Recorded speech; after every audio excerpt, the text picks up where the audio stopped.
ஒரு விஷயத்தை நான் சொல்றேன். நாங்க எப்பவுமே மதச்சார்பற்ற கொள்கைன்றதுல அந்த ஸ்டாண்ட்லயோ மதச்சார்பற்ற சமூக நீதி என்ற அந்த நிலைப்பாட்டிலேயோ எப்பவுமே சமரசம் வச்சிக்கவே மாட்டோம்.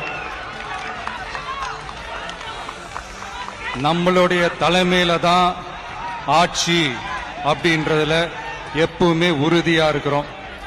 நம்மளுடைய முதல் மாநாட்டில் கூட நான் சொன்ன மாதிரி அரசியல்ல யாருக்காகவும் எதுக்காகவும் எந்த விதமான ஒரு சமரசமும் நாம வச்சுக்க போறதே எல்லாம் அந்த பேச்சுவார்த்தையே கிடையாது. சரிங்களா? அதனால யார் என்ன அவதூறு பரப்புனாலும் தயவு செஞ்சு அதை நம்பாதீங்க. எல்லாம் வல்ல இறைவனின் அருளால் நாம நினைச்ச டார்கெட்டை நம்மளால நிச்சயமா அடைய முடியும்.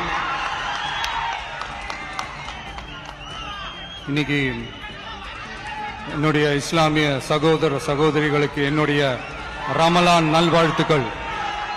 கான்பிடண்டா இருங்க, நல்லதே நடக்கும், வெற்றி நிச்சயம்.